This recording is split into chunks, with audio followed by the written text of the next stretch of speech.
देखिए, आज का हमारा टॉपिक है कंपोनेंट ऑफ इकोसिस्टम।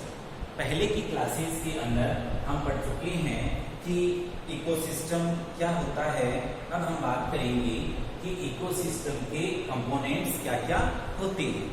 देखिए, एक इकोसिस्टम को अनेक प्रकार से क्लासिफाई किया जा सकता है, लेकिन यहाँ हम उसको जैविक और अजैविक जो कंपोनेंट है उसके बेस पे इकोसिस्टम को क्लासिफाई करेंगे।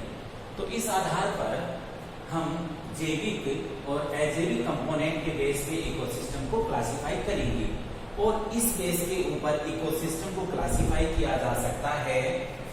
जैविक घटक बायो इकोसिस्टम में होते हैं, जैविक घटक बायोटिक कंपोनेंट और अजैविक घटक एबायोटिक कंपोनेंट। आखिर बायोटिक कंपोनेंट क्या होता है? तो देखिए, जो बायोटिक कंपोनेंट हैं वो बने होते हैं प्रोड्यूसर से, कंज्यूमर से एंड डिकम्पोजर से। प्रोड्यूसर्स क्या होते हैं, कंज्यूमर कौन होते हैं, डिकम्पोजर का क्या एग्जाम्पल है, वो क्या कार्य करते हैं, ये हम आगे के चैप्टर में समझने वाले हैं। बी में लिखा है एनर्जी। कुछ बुक्स के अंदर एनर्जी को बायोटिक और एबायोटिक कंपोनेंट से अलग लेकर के चलते हैं, लेकिन यहाँ पर हम इसमें अलग से पढ़ रहे हैं, लेकिन ये एबायोटिक कंपोनेंट का ही पार्ट होता है, तो इसे हम एबायोटिक कंपोनेंट में ही लेकर के चलना होता है।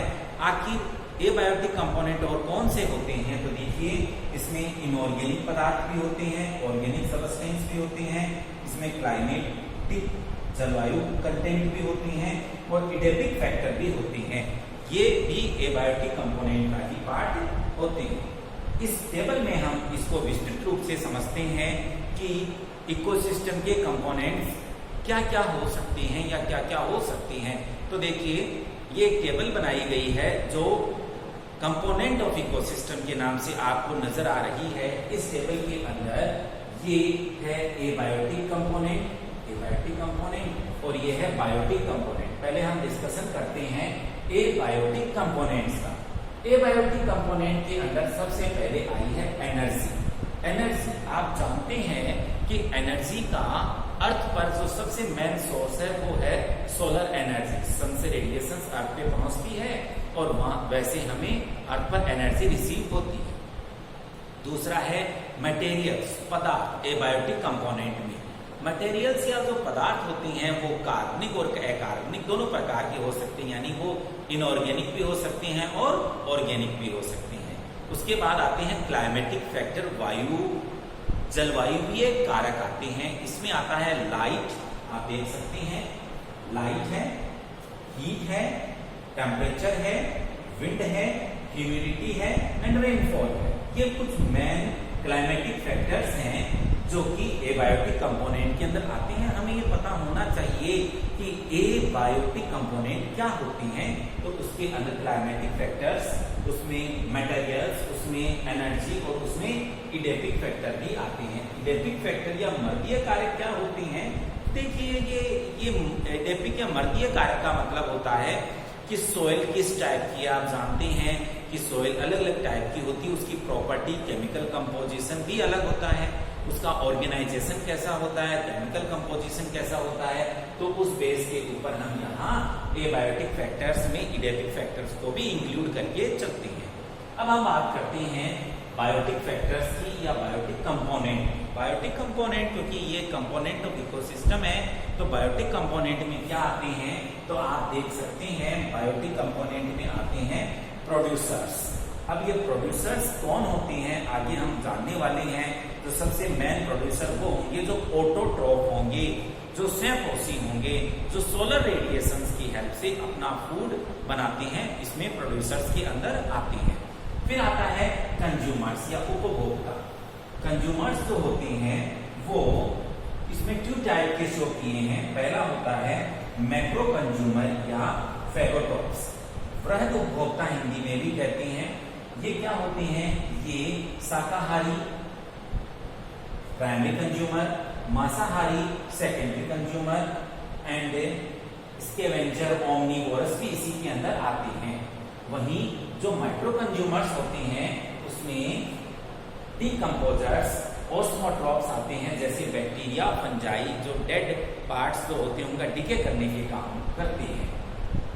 अब हम वन बाय वन इसकी डिस्कशन करते हैं। जो हमने चार्ट में बात की है, तो हम अपना डिस्कशन स्टार्ट करते हैं बायोटिक कंपोनेंट से या जैविक घटकों से। देखिए, इकोसिस्टम में उपस्थित समस्त जो जीवित जंतु, चाहे वो वेजिटेबल्स हो चाहे वो जंतु हो, जिसमें हम इन्हें कहते हैं फ्लोरा एंड फोना, वो बायोटिक कंपोनेंट बनाते हैं। इकोसिस्टम के जैविक घटक इकोसिस्टम के नियंत्रण परिवर्तन में महत्वपूर्ण भूमिका निभाते हैं। यानी इकोसिस्टम जो है उसका कंट्रोल अगर कोई करता है तो बायोटिक कंपोनेंट मेन रूप से उसको कंट्रोल करते हैं। एक इकोलॉजिस्ट की रुचि मूलतः इन्हीं कंपोनेंट्स में होती है, क्योंकि इन घटक के कारण ही इकोसिस्टम के स्रोत या पदार्थ को द्रुत उपयोग टर्नओवर होता है। बायोटिक कंपोनेंट का पुनः वर्गीकरण किया जा सकता है, परंतु जैसा हम कह चुके हैं कि वर्गीकरण वर्गीकीय लक्षणों के आधार पर न होकर के इकोसिस्टम के जंतुओं द्वारा निभाई गई भूमिका के आधार पर होता है। तो अब हम बात करते हैं बायोटिक कंपोनेंट में पहले बायोटिक कंपोनेंट की, जिसका बात है प्रोड्यूसर्स। आखिर प्रोड्यूसर्स क्या होते हैं? तो किसी भी इकोसिस्टम में किसी समय में एक नियत मात्रा में रिसोर्सेज उत्पन्न होता है। यदि इकोसिस्टम आइसोलेट हो परंतु उसमें बाहर से ऊर्जा प्रवेश न हो तो एक निश्चित अवधि के उपरांत उसका अंत हो जाएगा। परंतु इकोसिस्टम का एक जैविक घटक सतत रूप से प्रकाश की ऊर्जा, फोटोन एनर्जी को प्रकाश संश्लेषी लवकों की हेल्प से रासायनिक ऊर्जा में परिवर्तित करता है। देखिए, आपको ये इस तरह से समझना है कि प्रोड्यूसर्स नॉर्मली वो होते हैं जिनमें जो ऑटोट्रॉफ होते हैं, स्वयंपोषी होते हैं। और हम जानते हैं कि मूलतः स्वयंपोषी जो कैरेक्टर होता है वो प्लांट्स का होता है। प्लांट्स के जो सेल के अंदर क्लोरोप्लास्ट पाया जाता है और उसमें क्लोरोफिल जो पिगमेंट है वो सोलर लाइट को एब्जॉर्ब करता है और उसके अंदर एक रिएक्शन होती है जिसे हम फोटोसिंथेसिस की प्रोसेस कहते हैं, जिससे जो लाइट एनर्जी है उसकी केमिकल एनर्जी में वो परिवर्तित हो जाती है। तो यही काम ग्रीन प्लांट्स करते हैं और यही स्पेशलिटी होती है ऑटोट्रॉफ्स की। इसीलिए हम इन्हें क्या कहते हैं? प्रोड्यूसर्स भी कहते हैं। वास्तव में उत्पादक ऊर्जा प्रोड्यूसर नहीं उत्पन्न करते, वरन फोटोन ऊर्जा को स्टैटिक यानी पोटेंशियल एनर्जी केमिकल एनर्जी में परिवर्तित करते हैं। इसी कारण एक साइंटिस्ट थे E.J. कार्बोंडी ने उत्पादक के स्थान पर इन्हें कन्वर्टर, ट्रांसफॉर्मर या ट्रांसड्यूसर कहा। किन्हें कहा? जो ऑटोट्रॉफ जो प्लांट्स होती हैं उनको उन्होंने कन्वर्टर, ट्रांसफॉर्मर या ट्रांसड्यूसर कहा है। इसमें हमें नामों में कोई भ्रम नहीं रखना चाहिए और हमें की याद रखना चाहिए कि ये फोटोसिंथेसिस की प्रोसेस से जो ग्लूकोज का फॉर्मेशन होगा वो कार्बोहाइड्रेट का फॉर्मेशन होगा, उसके रूप में फूड का स्टोरेज होता है। सारे हरे पादप कुछ स्वयंपोषी कसाबिक जंतु, जिसका मतलब है हमारा यूग्लिनास। यूग्लिना की प्रॉपर्टी ये होती है कि वो प्लांट और एनिमल किंगडम के बीच की कनेक्टिंग लिंक होती है। उसको अगर लाइट में रख दें तो वो फोटोसिंथेसिस स्टार्ट कर देती है, डार्क में वो हेटेरोट्रॉपिक के रूप में बिहेव करती है, तो वो भी इसके अंदर ही आती है। यूग्लिना भी प्रोड्यूसर्स के रूप में, प्राइमरी प्रोड्यूसर के रूप में ही हम लेते हैं। समस्त विषमपोषी जीव सीधे ही या कड़ियों के माध्यम से प्रोड्यूसर्स पे निर्भर करती हैं। बिना प्रोड्यूसर के अगर प्रोड्यूसर नहीं होगा तो हिट्रोट्रॉप जो सेप्रोट्रॉप होंगे वो कैसे सर्वाइव करेंगे? उनका सर्वाइवल मुश्किल हो जाएगा। अब हम बात करते हैं कंज्यूमर की। जैसे हम अभी क्लासिफाई करके बात कर चुके थे, कंज्यूमर के 2 टाइप होते हैं। या तो कंज्यूमर होता है वो मैक्रो कंज्यूमर होता है, या कंज्यूमर होता है वो माइक्रो कंज्यूमर होता है। तो ये जो कंज्यूमर होते हैं वो एक्सक्लूसिवली ही विषमपोषी या हेटेरोट्रॉपिक प्रॉपर्टी रखती हैं।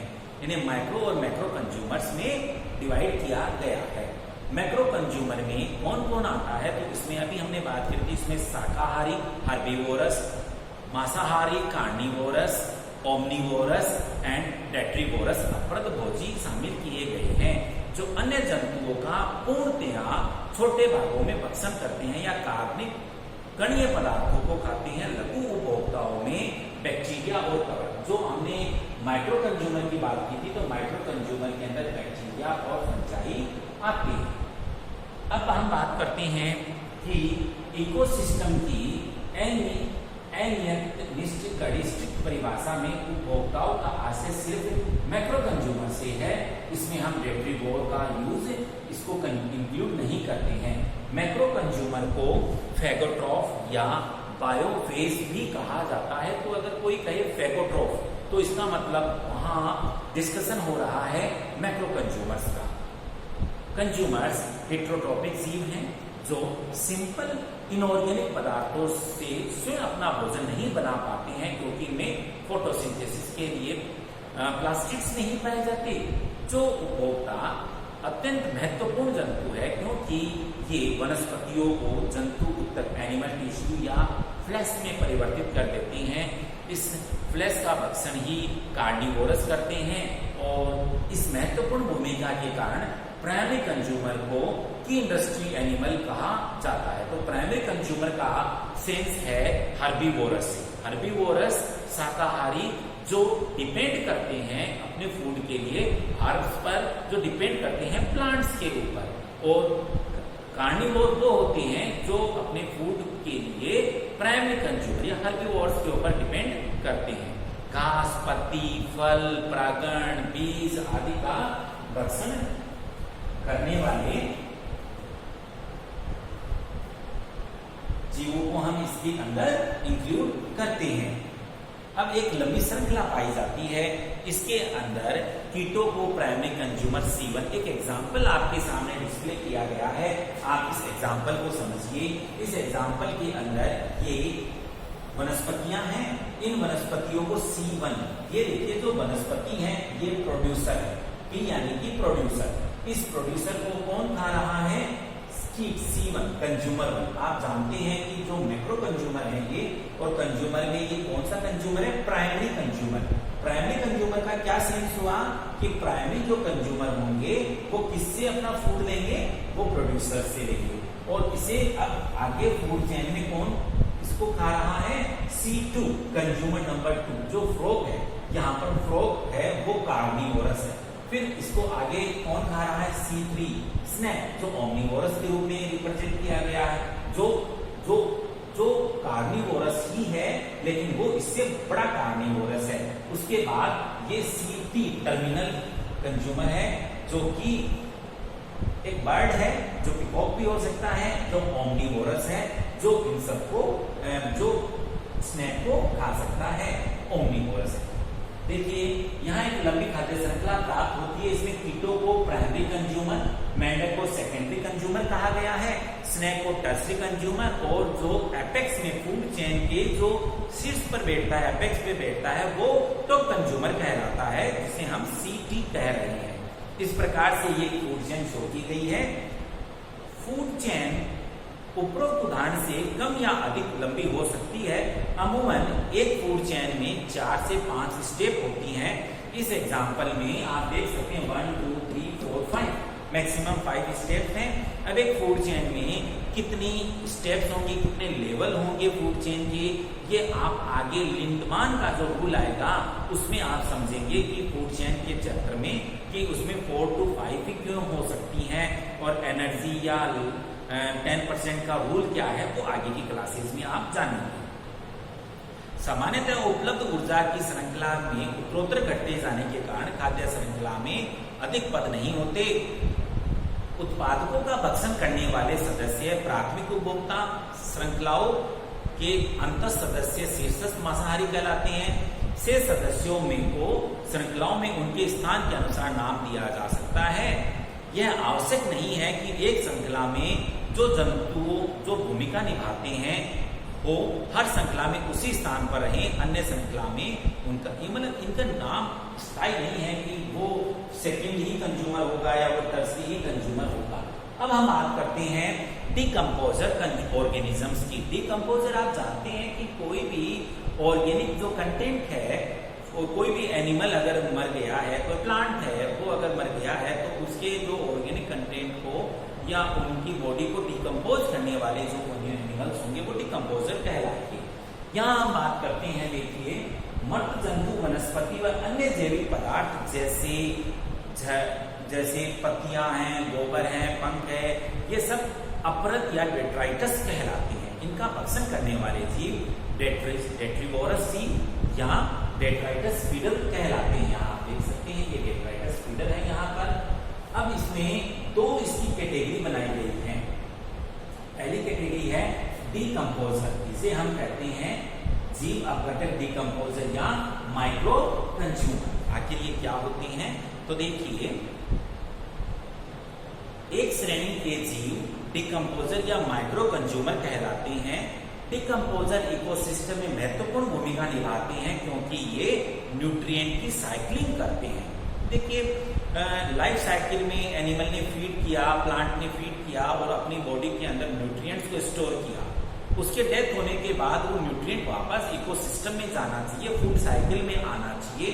तो उसको लाने में जो हेल्प करते हैं वो ये ही डीकंपोजर्स हेल्प करते हैं।